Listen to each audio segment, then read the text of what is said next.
every time I do a bunch of little short ones, you know, the little ones for TikTok before I do this, I'm always like, did I talk about this? Did I talk about that? Like, and then plus I have this friend in Australia and we talk on WhatsApp, and so it's all recording. And I talk to my mom, it's recording. So then I start being like, you know, I get really confused over what have I said where. I don't know. But the, you know, Stella is really snoozing. Thank God. Oh my gosh. You know, that's one thing that just really, really bothers me is, you know, when you have a dog like that, you know, she's expensive, you know, purebred dog and stuff. And you expect like a higher quality, but there is just, every single thing has just got such unethical people. It's like the system was corrupt, and then you had all these people born, and you had your internal guidance that it either kept you as being ethical, you know, having integrity, being an honest person, or you just were like, hey, this is fun. I could do a little damage here. You know what I mean? It's like, so we have a whole lot of people who like to play around. And, you know, they're part of the system. They're part of the whole dynamic, you know. And, you know, it's really a shame because, you know, poor Stella, you know, with her hips, and it's just, you know, when she's walking around, you know, this isn't going to kill her. But I kind of watch her be in pain all the time. I keep giving her more and more medication. It's really horrible. And I was thinking, you know, like, I got to just remember, out in the wild, animals can make it, like, you know, and stuff. And then I started thinking, yeah, but we wouldn't have genetically messed with them. We wouldn't, you know, they wouldn't be having some of these disorders that we've given them, playing around with their DNA. Just as, you know, what's being done to us, we do to others. I mean, we see it all around. There's people doing it, and, you know, it's being done to us. People don't like it when it's being done to us. I was going to fucking flip a switch, turn on some, like, yeah, I don't like it done to, maybe I should respect all living things. Weird concept there, huh? Yeah, so this, you know, there's so many people, even people who are spiritually awake, that, you know, are really caught up in all of the painful stuff. I have my moments, for sure, being caught up in the painful stuff. There's certain things I don't want to think about. There's certain things I want to talk about. Certain things I don't want to think about being missing in the future. You know, I don't want to give it that energy. I just want to, you know, ride the wave and let's see what happens.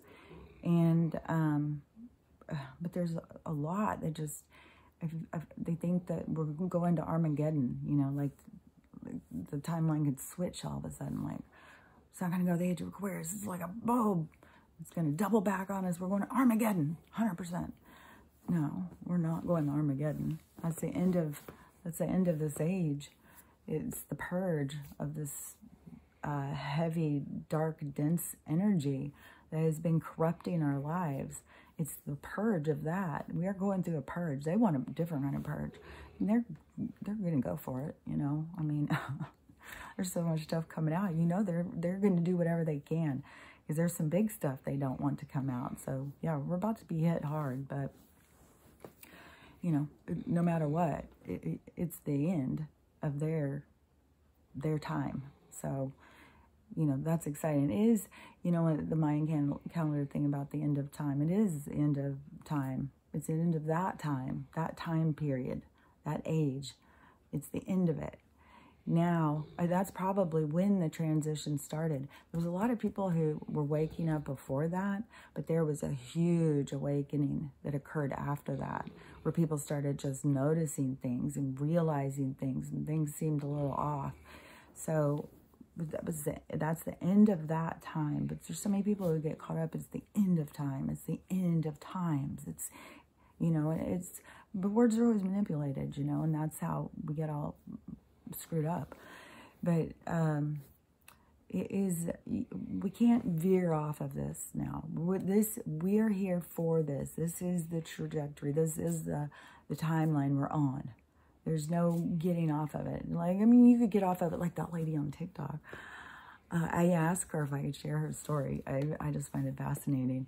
But, and I'm sure there's other people who have jumped realities, jumped timelines, and they just don't talk about it. They're confused. You know, she just happened to speak out. Just, you know, I went in and looked, and she had been doing TikTok for a while. And, you know, just, you know, silly ones. There's lots of people who just do the dance things and just, you know, show silly things and stuff like that.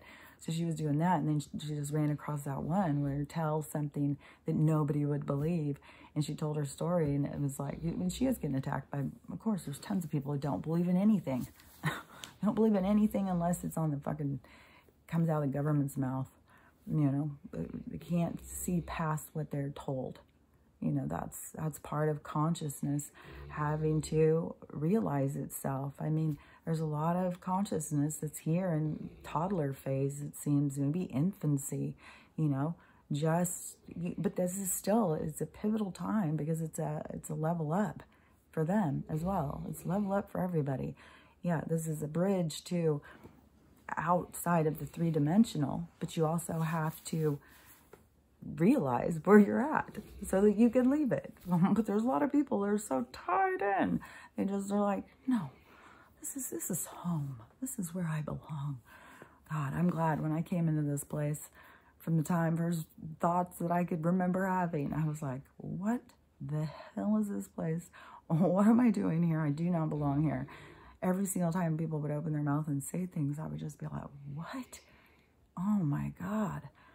Like, and mind you, I mean, I was born, I was a little kid in the South, down in the 60s. Let's see, I was born in 61, and we moved from Kansas. I came from farm people, and my dad was a driven person. He wanted to go to the big city, and he was going to start his own business, and he was a successful, you know, working person in the farm community or whatever. He wasn't a farmer. He was, you know, not going to be a farmer. Everybody else in his family was. And so he moved us to the big city, and I was in kindergarten. So I only have a few flashes of what it was like in Kansas and back in the farms and stuff like that. But we would go back and visit sometimes. But going into the South at that time, and then going to school throughout that time, that was really significant in my learning about things, you know. When I went to high school, it was the first school that, or it was the first time when they decided they were going to desegregate in Dallas, where I don't even know all this stuff because I was a school kid, but I just started hearing what the people were saying, and people were freaking out. And because they were saying that the black kids weren't getting a good education, the white kids were getting a better one. So we needed to switch their schools and put them in school together and pull the kids from what they created. Not the black people. The black people didn't create it. The government created the ghettos to put the people that they don't want into them. But then I'm not sure what all the politics that were going on. You know, it could have been around, because my first time to vote was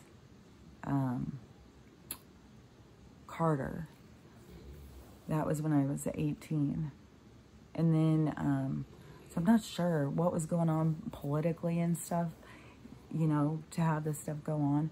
But I just hearing like how people would talk and stuff, I would always just think how odd that they just keep looking at the shell of a person. Like they can't see past the shell of a person. And there was a lot of things, you know, but, you know, I know there's a lot of people like me that we came here, and yeah, it's a rough place. But then when you see how many people need it, they're just not ready. And I know that we're not here to push them. You know, I've been trying because I got so many in my family. I've been trying and trying to push to wake people up. You know, I've been telling them for freaking 6 years about the ascension and about the spiritual awakening and what's going on. And but you know, there's a lot of people who just need that. But we just got to remember, this isn't the end. There is no end. This is just school. You know, it's like summer break or something. You know, like you're gonna go back. You're gonna see the kids again. It's not the end. You know, they have to get to certain parts to learn. You know, and it's a process. It's a process as a soul to grow and become independent, to claim yourself, to go out as an independent soul and empower yourself. You know, it's a lot. And a lot of people aren't ready. And the people who are ready, you know, it's great, because we really are on that timeline. We really are going to the age of Aquarius. And I've just noticed doing these videos and stuff, sometimes I feel like I sound like, what's his name of the Enterprise? William Shatner. The other day I did one, and it was, I said, oh, what was it? It was so funny. And I sounded just exactly just like how he talked. And I was like, well, I could go erase it, but I don't know. I was kind of funny, so I was just like, I'm just going to leave it. So, anyway, if I can think of it, I'll say it, though, what it was. But, anyways, let me think where I was. Sorry, somebody just walked through and totally threw my mind out of where I was thinking. Okay. So, you know, for the people who aren't at that place, you know, they're still going to level up. They're learning. Like, all the lessons you learn right here, they go with you. It's not like you learn this stuff and then you die and, you know, you're lucky if you show up some other, no. You don't ever even, there's no spot that you cease to exist. You just walk right out of your body. Your body will stay here because it's a three-dimensional avatar. You know, it's what you need to play around in this dimension, in this arena.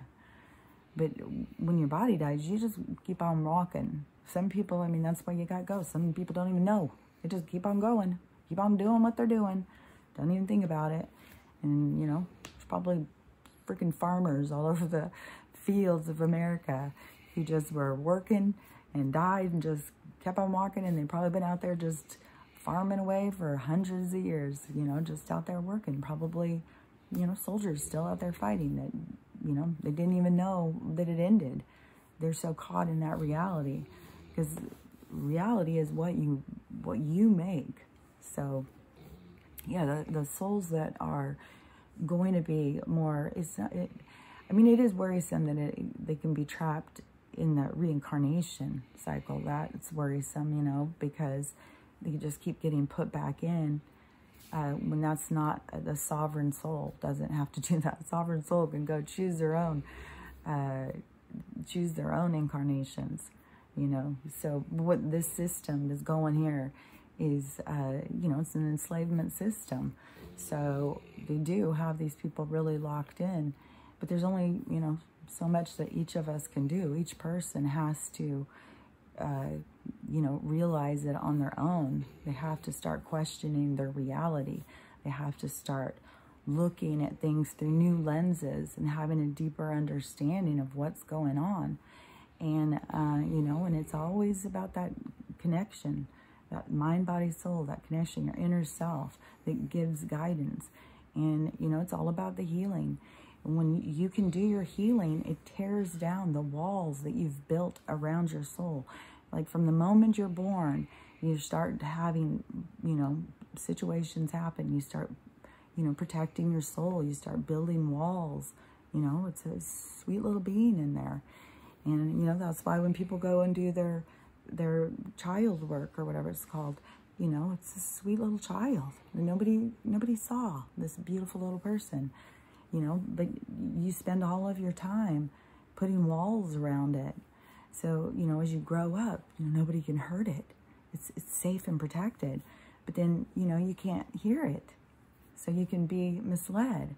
You can be guided by propaganda and programming, because you're not listening to the little person that you put in the walls. So all about this spiritual healing in this ascension and this enlightenment, everything, it all has to do with going in and taking it down brick by brick, getting to your inner soul, getting into your inner self, connecting with yourself, connecting with your mind, body, spirit, Start taking the role of advocate in your own life, taking care of your own health, you know, follow through. Like, you're having problems in this area, start trying to figure out, like, well, what would be going on? Why would I be having these problems? What are natural ways? What are the ways of the older generations? God, hold on. Here, go. Hurry up.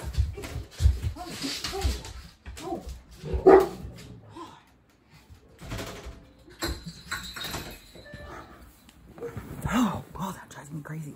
Every time when I open the door, oh, that's all we're going to do. We're just going to stand here in the door and bark. That's what we want. We just want to stay half in, half out. It's like, no, get out of the door. It drives me crazy.